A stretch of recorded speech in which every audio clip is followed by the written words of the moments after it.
Hello everyone, welcome to mass media. जैसे कि आप देख रहे हैं बसवा कल्याण में, हुमनाबाद में और अब हम बिदर में जो एस्पिरेंट्स हैं उनकी जो ख्वाहिशात हैं, जो उनकी डिमांड्स हैं अपनी पार्टी से और पब्लिक से, हम आपको वो सामने ला रहे हैं और ये लाने की कोशिश कर रहे हैं कि एक कैंडिडेट जो प्रोजेक्ट हो रहा है उसके पीछे कितने कैंडिडेट्स हैं, लोकल हैं, बहुत सारे इश्यूज़ हैं, कोई लोकल है, कोई आउटसाइडर है। बसवा कल्याण रहंदे, हुमनाबाद रहंदे, बिदर में भी हमने ये सीरीज़ शुरू की है और पहला एपिसोड ये है हमारा।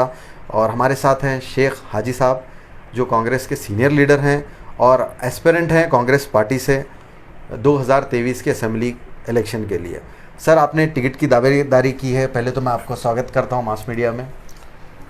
जी, मैं मास मीडिया का शुक्रिया अदा करता हूँ, धन्यवाद अदा करता हूँ कि उन्होंने आकर के मेरे ख्यालात जानने की कोशिश की।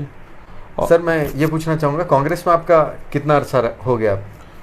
साहब देखिए, लगभग 35-40 साल मैंने इस पार्टी को दिए हैं जी। और इस बीच मैंने 1989 से जी मैं लगातार एप्लीकेशन डालते आ रहा हूँ और कांग्रेस टिकट पूछ रहा हूँ जी। और हमेशा ये बोला गया मुझे हाईकमांड की तरफ से कि भाई हम आपको आगे मौका देंगे, आगे ख्याल रखेंगे, आप पार्टी के लिए काम करिए जी। तो इस तरह से यहाँ तक हम आए। लेकिन इस बार चूंकि मैं एक तो ये जितने भी दावेदार हैं उन तमाम में मैं सीनियर हूँ जी। और मैं समझता हूँ मेरी 1962 की पैदाइश है जी। मेरे 60 साल हो चुके हैं जी। 61वें में मैं जा रहा हूँ जी। इस बार मैं 60-61 का हूँ, आने वाले चुनाव तक मैं 65 का हो जाऊंगा जी। शायद मुझे कोई पहचाने या ना पहचाने जी जी। तब तक मैं जिंदा रहूं या ना रहूं। जी जी। इसलिए मेरी ख्वाहिश है कि मुझे इस बार मौका दिया जाए और मैं प्रबल दावेदार हूं, ताकत से इस बार टिकट पूछ रहा हूं। हाईकमान से मेरी प्रार्थना है कि यहाँ बिदर में पैसे के बुनियाद पर नहीं जी, एक सीनियर वर्कर के हैसियत में और जीतने वाले के हैसियत में उसको देखा जाए जी और उसको टिकट दिया जाए। नहीं, आपको कैसा लगता है कि देखिए आपके सामने जो और शख्सियत हैं वो तो खैर एस्पिरेंट है, लेकिन एक शख्सियत उसमें से 3 टाइम एमएलए, 1 टाइम मिनिस्टर हैं, तो उनका टिकट काट कर आपको देना कितना प्रैक्टिकल लगता है आपको? ये उनका टिकट इसलिए कटना चाहिए जी क्योंकि अवाम में उनकी मकबूलियत उतनी नहीं रही, popularity day by day decrease होते जा रही है जी। और बहुत सारे मामले जैसे कोविड के समय में, कोरोना के माहौल में जी बहुत सारे लोगों ने तकलीफ़ों का सामना किया जी और बहुत सारे लोग परेशान हो गए जी। इनकी लीडरशिप बिल्कुल नाकारा रही, बेकार रही। मैं नहीं समझता कि आने वाले दिनों में अगर उनको फिर दिया जाता है, रिपीट किया जाता है, तो ये चुनकर आएंगे जी, क्योंकि ये माइनॉरिटी सीट है, ये मुस्लिम सीट है, ये यहाँ से जानी नहीं चाहिए। इसलिए एक फेस चेंज कर दिया जाए, जीतने वाले उम्मीदवार को दिया जाए।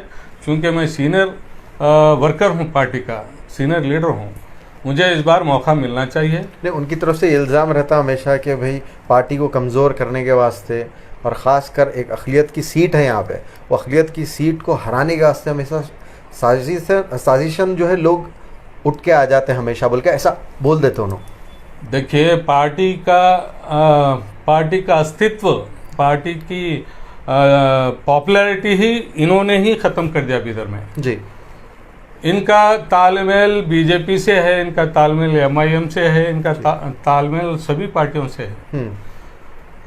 किसी को पार्टी का, जैसे म्यूनसिपैलिटी का इलेक्शन ले लीजिए जी, एक उम्मीदवार पार्टी ऑफिशियल कैंडिडेट है, तो ऑफिशियल कैंडिडेट को मदद करने के बजाय ये उसके सामने वाले को जो है फंडिंग करते हैं जी, तो कैसे जीतेगा ऑफिशियल कैंडिडेट? एमएलए साहब तो हमेशा बोलते हैं कि कांग्रेस उनके आने के बाद में मजबूत हुई। नहीं, मेरा ये मानना है कि पार्टी खोखली हो गई है। उनका ये मानना है कि मैं हूं तो कांग्रेस चले, वरना खत्म हो जाए। आप ये बोलना चाह रहे हैं कि कांग्रेस और एमएलए साहब ये 2 अलग अलग धड़े हैं? अलग अलग, बिल्कुल जी। इनका कांग्रेस वर्कर से, कांग्रेस लीडर से कोई तालमेल नहीं है जी। मैं आज सीनियर कांग्रेस वर्कर हूं, लेकिन मैं घर बैठा हुआ हूं जी जी। ना मुझे कोई पार्टी में बुलाया जाता मीटिंग में जी। ना कोई पोस्ट दिया जाता। पोस्ट के लिए हम कोशिश करते हैं तो ये साहब के जरिए से वो रोक दिया जाता। इस तरह से हमको ह्यूमिलेशन हो रहा है, टॉर्चर हो रहा है। कैसे वो 3 बार जीत गए, कैसे वो मिनिस्टर बन गए? पता नहीं, पैसे के बुनियाद पर या छल कपट के बुनियाद पर वो शायद जीत रहे होंगे। नहीं, वो कहते हैं कि अवाम जो खासकर अक़लियत है उनके साथ जुड़ी हुई है। नहीं, बिल्कुल नहीं, वो साथ में हमेशा वो बिल्कुल। इस बार ऐसी बात नहीं है, लोग सख्त नाराज हैं। मुझे ऐसा लगता है कि भाई वो इस बार बुरी तरह हारेंगे। इसलिए मैं हाईकमान से अपील करना चाहता हूँ मास मीडिया टीवी चैनल के ज़रिए से कि इस बार फेस चेंज किया जाए, चूँकि कर्नाटका में कांग्रेस की सरकार बनने को है इस बार जी, और DK शिवकुमार मुख्यमंत्री बनने को हैं जी।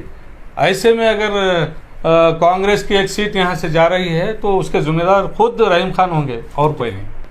और दूसरी चीज़ ये है, देखिए हर पार्टी मीटिंग में वो बताने की कोशिश कर रहे हैं, जताने की कोशिश कर रहे हैं कि ईश्वर खंड्रे साहब हैं, राजशेखर पाटिल साहब हैं, वहाँ पे जाके कोई भी इतना डिस्टर्बेंस नहीं करता।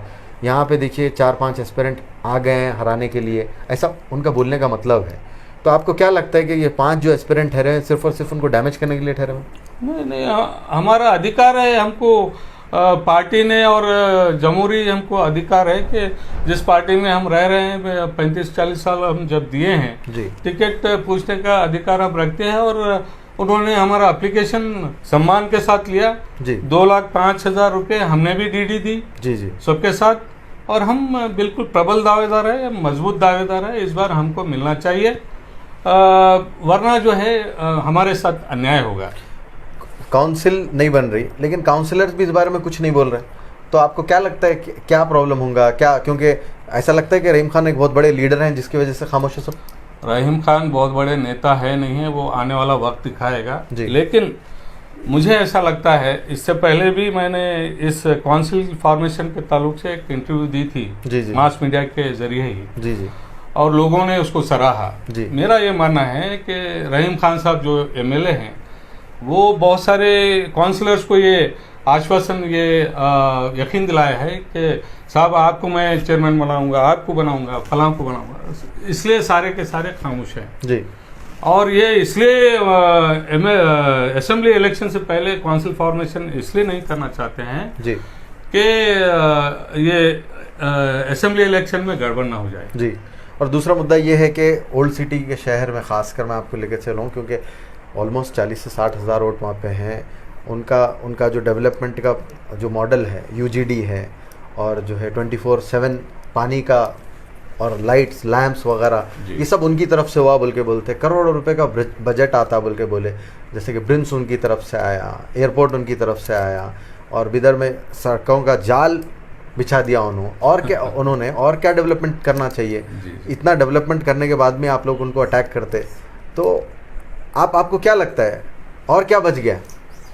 देखिए, इन्होंने कुछ नहीं किया है और इनमें वो सलाहियतें नहीं हैं जी कुछ करने की जी। 24/7 का मामला जो है जी, पूरे शहर में पानी ठीक से नहीं मिल रहा लोगों को जी। वो टोटली फेल्यूर स्कीम है जी। और इसका बहुत सारा फंड दूसरी तरफ डाइवर्ट करके दूसरों को खुश करने की कोशिश की गई है जी। और ये बड़े पैमाने पर करप्शन और परसेंटेज का मामला है। भाई साहब, आप इल्ज़ाम लगा रहे हैं कि भाई परसेंटेज दिया जाता है, लिया जाता है, ये होता है? हाँ, बिल्कुल बिल्कुल।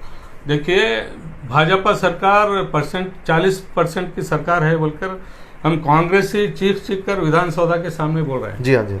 और यहाँ ये साहब जो है ओपन परसेंटेज का काम कर रहे हैं जी। नहीं, ये खुली हुई बात है, सभी जानते हैं। नहीं, आप इतना स्ट्रांगली बता रहे हैं जी, मगर डेवलपमेंट भी हो रहा ना, रोड बन रहे हैं। कहाँ हो रहे हैं? रोड्स बन रहे हैं। कहाँ डेवलपमेंट? 24/7 पानी आ रहा नहीं, पानी टोटली नहीं है। आप पूछ लीजिए लोगों से कहाँ पानी आ रहा है जी। लोग तो परेशान है, पानी नहीं मिल रहा करके, और लाइट लग रहे, पानी नहीं मिल रहा, लेकिन बिल के लिए लोगों को सताया जा रहा, गरीब लोगों को जी। जबकि ये एश्योरेंस दिया गया था कि इस पानी के बदले में बिल नहीं ली जाएगी शुरू में जी जी। लेकिन अब बिल लेकर जो है आपका इतना हुआ, लोग परेशान है। सामने वालों के तो कहना ये है कि सीएमसी रन दे या फिर कौन सा भी महकमा रन दे, उसमें कोई प्रॉब्लम ही नहीं होती, लोग जाते अपना काम करा लेके आते हैं आराम से। पहले बहुत मुश्किल का देखिए, काउंसिल फॉर्मेशन नहीं होने से लोग अफरा तफरी का शिकार हैं। देखिए इतनी गंदगी फैल गई है शहर में जी, सफाई ठीक से नहीं हो पा रही जी, क्योंकि कंट्रोल नहीं है जी किसी का किसी जी। पर। तो मेरा ये मानना है कि जल्द से जल्द काउंसिल फॉर्मेशन हो जाना चाहिए, और जिस बंदे को भी वो बनाना चाहते हैं उनके दिल में है जी, बनाए भाई। जबकि सरकार से आदेश आ गया, डीसी तैयार है, कैटेगरी अनाउंस हो गई, सब हो गया जी। और एक चीज़ का सबसे जो पिछले 10-15 साल से गूंजती है आवाज़ कि फ़लाँ कैंडिडेट बिक गया, फ़लाँ कैंडिडेट ख़रीद लिया गया, फ़लाँ को पैसे मिल गए, फ़लाँ जो है पैसे ले लिया दे दिया, तो इसके बारे में आपका क्या ख्याल है? देखिए, ये चंद लोग किसी को डैमेज करने की कोशिश करते हैं जी, और ये आने वाला वक्त बताएगा ये डैमेज करने वाले लोग आने वाले इलेक्शन में जी किस तरह से डैमेज होंगे आप देखेंगे। और ये बताया गया था कि अगर ये एस्पिरेंट्स खासकर उसमें आप भी आते हैं जी, अगर भालकी में होते या हुमनाबाद में होते तो उनकी चड्डी और पैंट निकाल दिया जाता, ऐसे ही कोट किया एमएलए साहब ने। तो इस बारे में आपका क्या बोलना है? देखिए साहब, ये बिल्कुल कांग्रेस कल्चर के खिलाफ उन्होंने बोला है, विरुद्ध बोला है जी। मुझे बड़ा खेद होता है इनकी बातें सुन करके कि ये एमएलए की भाषा है जी, क्या ये कांग्रेस का कल्चर है जी। ये जो भाषा उन्होंने इस्तेमाल किया है टोटली कांग्रेस कल्चर के खिलाफ है। इस पर कांग्रेस डिसिप्लिनरी एक्शन लेना चाहिए जी, टोटली लेना चाहिए। और ये साहब बीदर से चुनकर आते हैं और बात करते हैं, हमेशा मैं ऑब्जर्व करता हूँ भालकी और हुमनाबाद की। जी। अरे आपको क्या बीदर अपना प्यारा नहीं है? बार बार आप भालकी और हुमनाबाद का रेफरेंस क्यों देते हैं भाई? जी, उनको बदनाम क्यों कर रहे हैं आप? जी, हाँ, आप क्या कर रहे हैं वो बताइए लोगों को। जी, हाँ, नहीं, आप क्या चड्डी पैंट आप निकालना चाहते हैं? आने वाला वक्त आपको बताएगा कि चड्डी और पैंट किसका निकलेगा बिदर में। जी। एक वीडियो में ये बताया गया था कि जितना डेवलपमेंट बिदर में हुआ है, बताने का तरीका अलग था, लेकिन मतलब यही था कि भालकी और हुमनाबाद के लोग खुद उनके पास आके बोलते हैं कि इतना डेवलपमेंट आप कर दिए, हमारे पास भी करिए। तो आपको क्या लगता है ये इनडायरेक्ट जो अटैक हो रहा है ये ठीक है? देखिए साहब, मैं बिदर का हूँ और बिदर में ही मेरा जन्म हुआ है जी, और मैं भालकी के ताल्लुक से या हुमनाबाद के ताल्लुक से बोलना नहीं चाहूँगा। ये नोट, ये जो सारी बातें हो रहे हैं वहाँ के नेतागण जी, ले करके इनकी जबान पर रोक लगाने की कोशिश करें। जी। उसी मीटिंग में ये बताया गया था कि 2 लीडर का नाम लेके बताया गया कि आप राजा के बेटे हैं, और खरगे साहब और मैं जो है हम दोनों बहुत गरीब फैमिली से आते हैं। हमेशा उस चीज़ का रेफरेंस दिया जाता है कि भाई गुर्बत से मैं आया हूँ, तो मैं उसको रिलेट करता हूँ और मैं खिदमत उसी तरह पे अंजाम देता हूँ। तो आपको क्या लगता है? गुर्बत से आकर के किसी गरीब की आपने मदद की, हमने कभी ऐसा महसूस नहीं किया जी।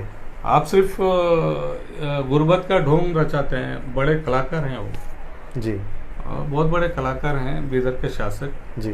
खैर ठीक है, बहुत सारे कलाओं के नहीं, मालिक अगर उनमें इतने खामियां हैं तो फिर 3 बार एमएलए बिदर से कोई मिनिस्टर नहीं बन पाया, अखिलेत से वो मिनिस्टर बन गए, कैसा हो गया सिर्फ फिर? और मुस्लिम जी, यहाँ की आवाम को पर्याय कोई लगा नहीं, जी। इसलिए उनको देते आए हैं। आपको क्या लगता है इस बार ऑप्शन ओपन है? अगर रहीम खान साहब को टिकट मिलता है तो वो कितने वोट लेंगे? अगर नहीं मिलता है तो कितना चांसेस है कि वो दूसरी जगह से भी लड़े या फिर दूसरी पार्टी से लड़े? देखिए, इनका प्रवेश ही हुआ बीएसपी से कांग्रेस में जी, और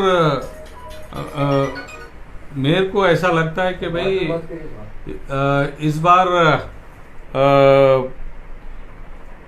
अगर कांग्रेस से टिकट उनको नहीं मिलता है जी, तो वो किसी और पार्टी से भी ठहरने की तैयारी में भी है, मुझे ऐसा पता है। जी, जी। और वो बताते हैं कि भाई क्यों बिदर नॉर्थ ईस्ट, साउथ जाइए, हुमनाबाद जाइए, वहाँ से ट्राई करिए बोल के बोलते हैं यहाँ के एस्पिरेंट्स को। तो उस पर क्या जवाब तो है? हो जाए भाई, सबको मौका मिलना चाहिए ना। जी, मौका इसलिए मिलना चाहिए, हम ये चाह रहे हैं कि किसी कीमत पर भी बीदर की सीट, चूंकि माइनॉरिटी मुस्लिम सीट है जी, वो किसी कीमत पर हमारे हाथ से ना जाए जी, और ज़ाया ना जाए जी, और यहाँ का जो भी उम्मीदवार बनकर आए वो जीते यहाँ से जी, और अच्छे अक्सरियत से जीते, जी, जिसका हर कम्युनिटी में रेस्पेक्ट हो, जी, उसकी पकड़ हो, जी, चाहे वो मुस्लिम हो, हिंदू हो, क्रिश्चियन हो, सिख हो, सभी को लेकर जो चलने वाला हो, ऐसे आदमी को टिकट दिया जाए तो अच्छी लीड से जीतेगा। मुझे इस बात का विश्वास है। जी।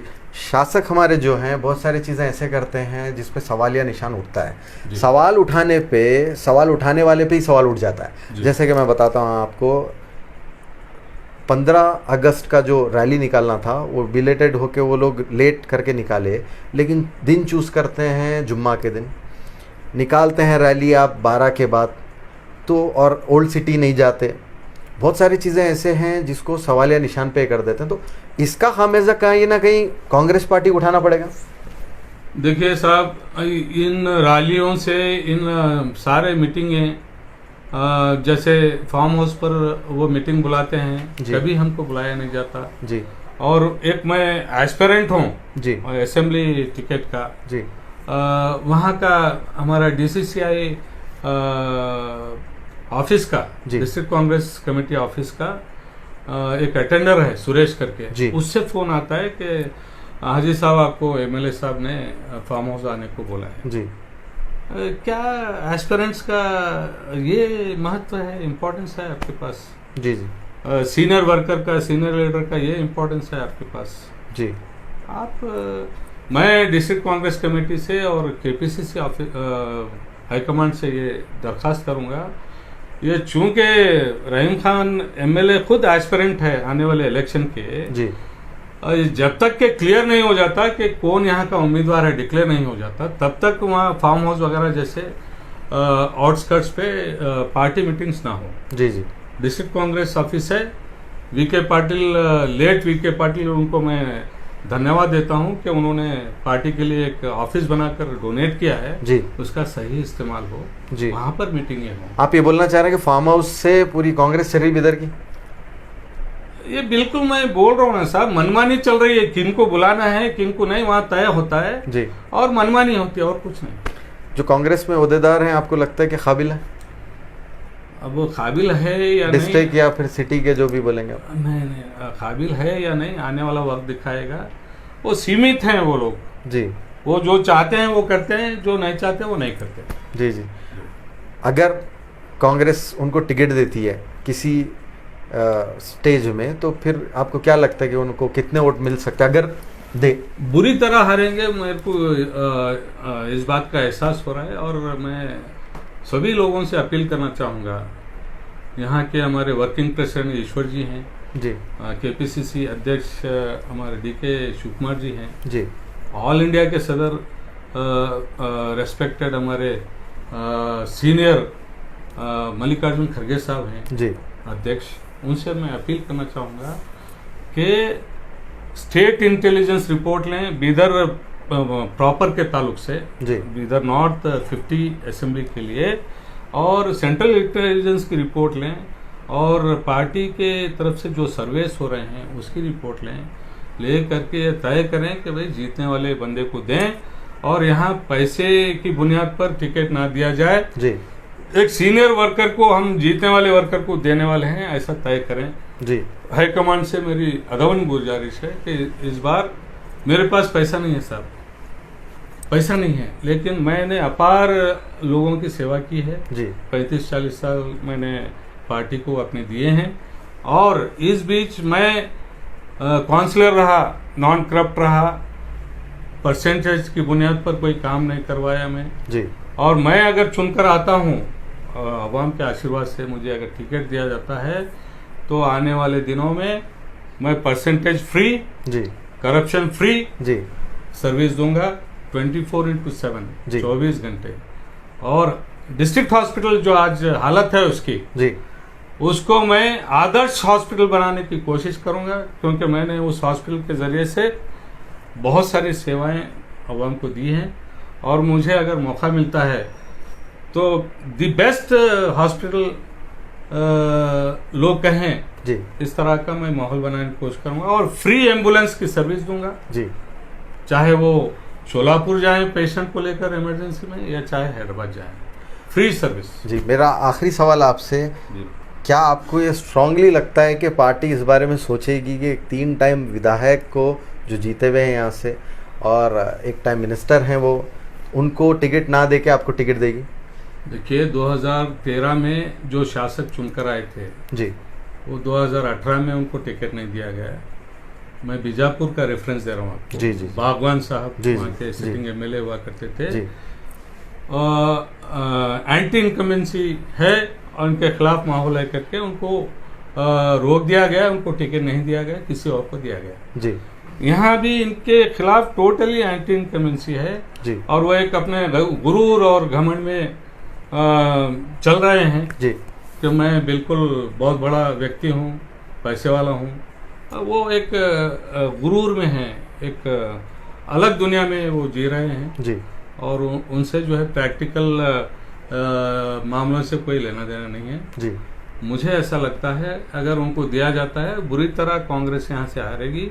मैं तमाम मुस्लिम ये सीट अगर बाकी रखना चाहते हैं उन तमाम लोगों से अपील करना चाहता हूँ कि मुस्लिम सीट बचाने के लिए एक ऐसे व्यक्ति का इंतखाब किया जाए, ऐसे व्यक्ति के लिए देखा जाए जो सभी कम्युनिटीज़ को लेकर चलता है, ऐसे व्यक्ति को यहाँ से लाया जाए। जी, डीडी जो मैं एप्लीकेशन डाला हूँ सिर्फ मेरे उसमें 5,000 है, 2 लाख मेरे वेलविशर्स और मेरे दोस्तों ने मेरी सहायता की है। जी, जी, मैं पूरे अपने लाइफ में करप्शन नहीं किया, ना ही परसेंटेज का काम किया हूँ। जी, टोटली मेरे बेदाग हूँ मैं। जी, जी, कोई भी ये बोल नहीं सकता कि शेख हाजी फला काम कराता हूँ करके हमसे पैसा लिया और काम नहीं किए। जी, और ना ही मैं कोई कंट्रोवर्शियल स्टेटमेंट आज तक दिया हूँ। हिंदू मुस्लिम भाईचारे के लिए मैं लड़ा हूँ जी, और मैंने ये करके भी दिखाया है। जी। तो ये थे शेख हाजी साहब, एस्पिरेंट हैं कांग्रेस पार्टी से 2023 के असेंबली इलेक्शन के लिए। ऐसे ही आप एस्पिरेंट्स और लीडर्स के इंटरव्यूज़ को देखने के लिए ट्यून इन रहें मास मीडिया को और लाइक एंड सब्सक्राइब करें, शेयर करें और नेक्स्ट एपिसोड का इंतज़ार करें।